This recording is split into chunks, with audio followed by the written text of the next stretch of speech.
പലരും കേട്ടിട്ടുള്ളൊരു കഥയാണ്, ഒരു അനുഭവ കഥയാണ്. എങ്കിലും കേൾക്കാത്തവർക്ക് വേണ്ടിയിട്ട് ഞാൻ സമർപ്പിക്കുന്നു. ഒരു പയ്യൻ ഒരു ബേക്കറിയിൽ പോയിട്ട് ഒരു പാക്കറ്റ് ബ്രെഡും ഒരു പാക്കറ്റ് ചീസും മോഷ്ടിക്കുന്നു. ബേക്കറി ഉടമ പോലീസിനെ വിളിച്ച് ഇയാളെ ഏൽപ്പിക്കുന്നു. പോലീസ് ഈ കുട്ടിയെ കോർട്ടിൽ ഹാജരാക്കുന്നു. ജഡ്ജിയുടെ മുന്നിൽ നിൽക്കുന്ന കുട്ടിയോട് ജഡ്ജി ചോദിക്കുന്നു, നിനക്ക് എത്ര വയസ്സ്? 15 വയസ്സ്. പേര് ചോദിച്ചു. അവൻ്റെ പേര് പറഞ്ഞു. നീ മോഷ്ടിച്ചോ? അവൻ പറഞ്ഞു, മോഷ്ടിച്ചു. എന്താണ് മോഷ്ടിച്ചത്? ബ്രെഡും ചീസും. എന്തിനാണ് മോഷ്ടിച്ചത്? എനിക്കത് ആവശ്യമായിരുന്നു സർ. കക്കാൻ പാടില്ല, കളവ് തെറ്റാണ്, ശിക്ഷാർഹമാണ്.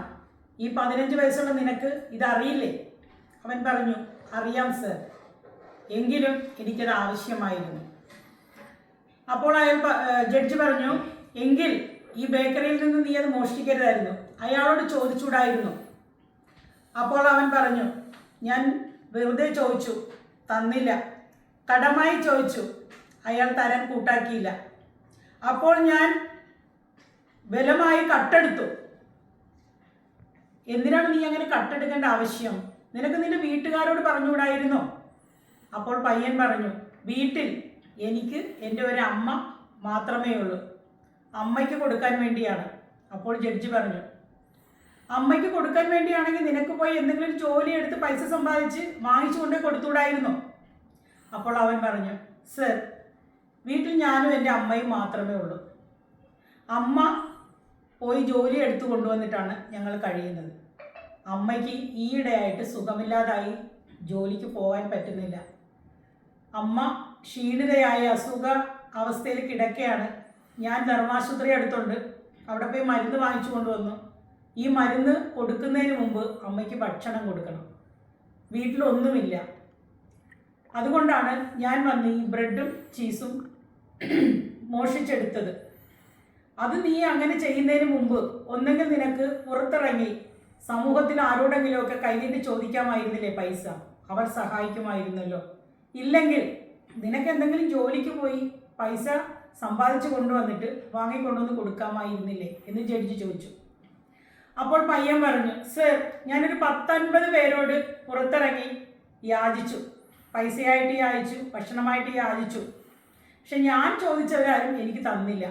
പിന്നീട് ഈ ബേക്കറിയിൽ വന്നു, ബേക്കറിക്കാരനോട് ഞാൻ ചോദിച്ചു, അയാൾ എനിക്ക് തന്നില്ല. കടമായി ചോദിച്ചു, ഞാൻ തന്നില്ല. ഈ ജോലി കുറച്ച് ദിവസങ്ങളായിട്ട് ഞാൻ പലയിടങ്ങളിലും പോയി അന്വേഷിക്കുന്നുണ്ട്, പക്ഷേ ബാലവേലയ്ക്ക് നിർത്തില്ല എന്ന് പറഞ്ഞിട്ട് എനിക്കാരും ജോലി തരുന്നില്ല. എൻ്റെ പ്രായം 15 ആയതുകൊണ്ട് ജോലി തരാൻ പലർക്കും പേടിയാണ്, അതും ശിക്ഷാർഹമാണെന്നാണ് അവർ പറയുന്നത്. നിവർത്തിയില്ലാതെ വന്നപ്പോൾ വിശപ്പും സഹിക്കാൻ വയ്യ, എനിക്കും വിശക്കുന്നു, എൻ്റെ അമ്മയ്ക്കും വിശപ്പുണ്ട്, അമ്മയ്ക്ക് മരുന്ന് കൊടുക്കണം. സഹിക്കാതെ വന്നപ്പോൾ ഞാൻ കട്ടെടുത്തു പോയി. അപ്പോൾ എന്ന് പറയുകയും കുട്ടി അവിടെ നിന്ന് നിലവിളിക്കാൻ തുടങ്ങി. കുട്ടിയുടെ ഈ നിലവിളിയും സങ്കടവും കണ്ട് ജഡ്ജിക്ക് പോലും കരച്ചിൽ വന്നു. അയാളുടെ കണ്ണിൽ നിന്നും കണ്ണുനീർ ഒഴുകാൻ തുടങ്ങി. പക്ഷെ അയാളുടെ കണ്ണിൽ നിന്ന് ഒഴുകുന്ന കണ്ണുനീർ ആരും കണ്ടില്ല, കാരണം അയാൾ കണ്ണട വെച്ചിട്ടുണ്ടായിരുന്നു. ഉടനെ ജഡ്ജി പറഞ്ഞു, നീ കട്ടെടുത്തത് തെറ്റാണ്, അതിനൊരു ശിക്ഷയുണ്ട്. നീ കുട്ടിയാണെങ്കിൽ പോലും നിനക്ക് ശിക്ഷയുണ്ട്. നിനക്ക് ഇവിടെ ദുർഗുണ പാഠശാലയുണ്ട്, അവിടേക്ക് നിന്നെ ഒരാഴ്ചത്തേക്ക് വിട്ട് നിനക്ക് നല്ല നടപ്പിനുള്ള അല്ലെങ്കിൽ നല്ല സ്വഭാവത്തിനുള്ള ഇങ്ങനെയുള്ള തെറ്റുകൾ ചെയ്യാതിരിക്കാനുള്ള ഒരു കൗൺസിലിംഗ് ഉണ്ട്. അതൊരാഴ്ച നീ അവിടെ പോയി നിന്ന് നിനക്ക് അത് കിട്ടേണ്ടതായിട്ടുണ്ട്. അതുകൂടാതെ അയാളുടെ പോക്കറ്റിൽ നിന്നും ഒരു 10 പൗണ്ട് എടുത്ത് ടേബിളിൽ വെച്ചു. എന്നിട്ട് ആ കോർട്ടിൽ കൂടി നിൽക്കുന്ന ആൾക്കാരോടായിട്ട് പോലീസുകാരടക്കം ഇയാൾ പറഞ്ഞു, ഞാനിപ്പോൾ ഒരു 10 പൗണ്ട് എടുത്ത് ഈ ടേബിളിൽ വെച്ചിട്ടുണ്ട്. ഈ കോർട്ടിൽ ഇന്ന് ഹാജരായിട്ടുള്ളവരാരും ഇവിടെ നിന്നും ഇതുപോലെ നിങ്ങളിൽ കയ്യിലുള്ള അത്രയും പൈസ, എത്രയാണോ കൊടുക്കാൻ ആഗ്രഹിക്കുന്ന അത്രയും പൈസ ഈ ടേബിളിൽ ഇപ്പോൾ വെക്കണം. ഈ പയ്യന് ഈ പൈസ കൊടുത്തിട്ടേ ഈ കോർട്ടിൽ വന്നിട്ടുള്ളവർ പുറത്തു പോകാൻ പാടുള്ളൂ. പിന്നെ ഈ ബേക്കറി ഉടമ ഇവന് 1000 പൗണ്ട് കൊടുക്കണം. കാരണം അവൻ യാചിച്ചു, കൊടുത്തില്ല. അവൻ കടം ചോദിച്ചു, കൊടുത്തില്ല. അപ്പോൾ ഈ സമൂഹവും ഇയാളുമാണ് ഇവനെ കുറ്റവാളിയാക്കിയത്. കുറ്റം പല വിധത്തിലുണ്ട്. അതിൽ സമൂഹം കുറ്റവാളിയാക്കുന്നവരിൽ പെടുന്നവരാണ് ഇവര്. അവൻ്റെ നിവർത്തികേട്, അവൻ പറഞ്ഞു, അവൻ ചോദിച്ചു, അവൻ യാചിച്ചു, ആരും അവനെ സഹായിച്ചില്ല. അപ്പോൾ അതിൻ്റെ പേരിൽ ഒരു കുറ്റവാളി ആകേണ്ടി വന്ന ഒരു പിഞ്ചു പൈതലാണ് ഇപ്പം നമ്മുടെ മുന്നിൽ നിൽക്കുന്നത്.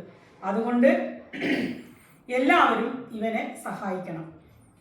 അവിടെ കൂടി നിന്നവരെല്ലാവരും പൈസ കൊണ്ടുവന്ന് ജഡ്ജിയുടെ മുന്നിൽ വയ്ക്കാൻ തുടങ്ങി.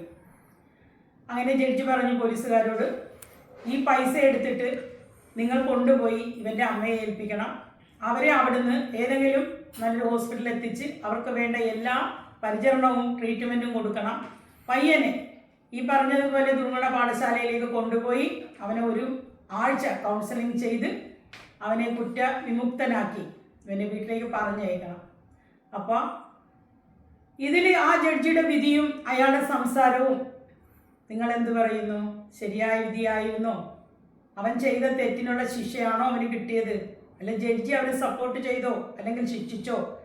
ജഡ്ജി പറഞ്ഞതുപോലെ ചില കുറ്റങ്ങൾ നമ്മുടെ സമൂഹത്തിൽ ഉണ്ടാകുന്നത് സമൂഹം തന്നെ അടിച്ചേൽപ്പിക്കുന്നത് കൊണ്ട് ഉണ്ടാകുന്നതാണ്.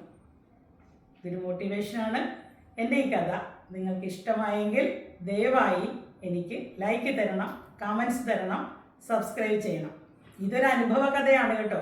ഇത് കുറേ കാലം ഒരുപാട് കിടന്ന് അവിടെ ഇവിടെയൊക്കെ ഓടിയ ന്യൂസായി വന്ന ഒരു കഥയാണ്. നന്ദി.